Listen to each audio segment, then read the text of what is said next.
Hello, I am Bala Santosh of ECE department. In this video, I give an explanation about three-phase induction motor. The principal operation of three-phase induction motor.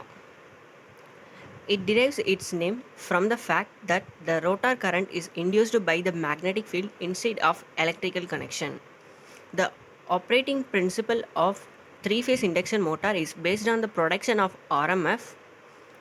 The three-phase induction motor is the most widely used electrical motor.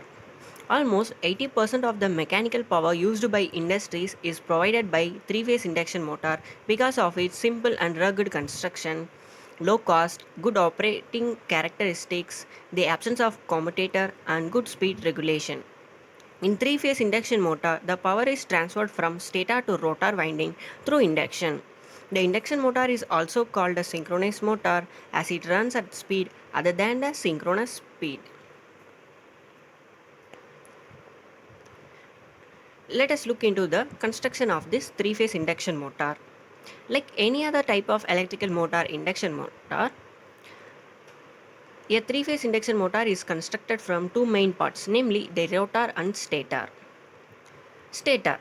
As its name indicates, stator is a stationary part of the induction motor.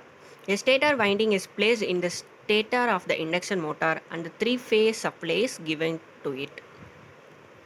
Rotor. The rotor is a rotating part of the induction motor. The rotor is connected to the mechanical load through the shaft.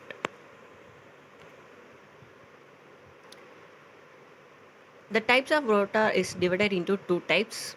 One is squirrel gauge rotor. The diagram is given. It looks like a cage. It has both end rings and rotor bars. And second type is the slip ring rotor, or also called wound rotor or face wound rotor.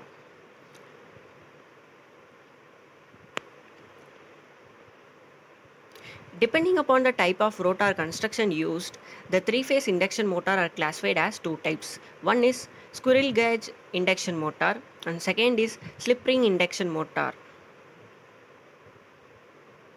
Then the construction of a stator for both of the kinds of three-phase induction motor is identical.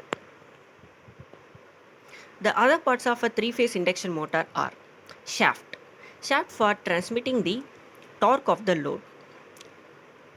This shaft is made up of steel. Bearing for supporting the rotating shaft.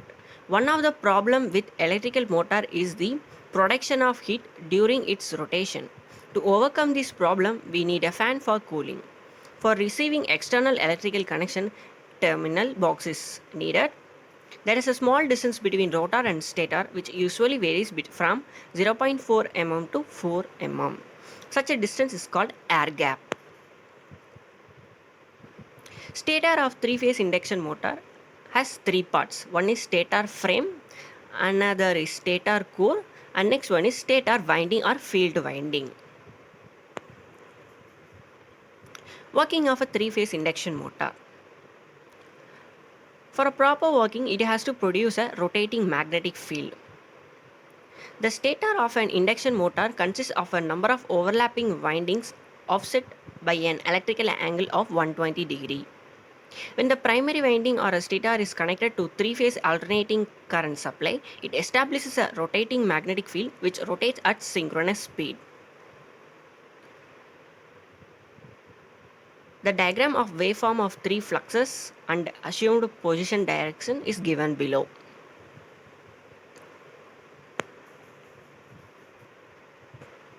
If we add the instantaneous value of the fluxes produced by phase voltages, the resultant flux is the motor. Average flux is equal to 1.5 times maximum flux. Thus, the average flux of constant magnitude rotates in the same way as the input 3 supply phase rotates. Thank you.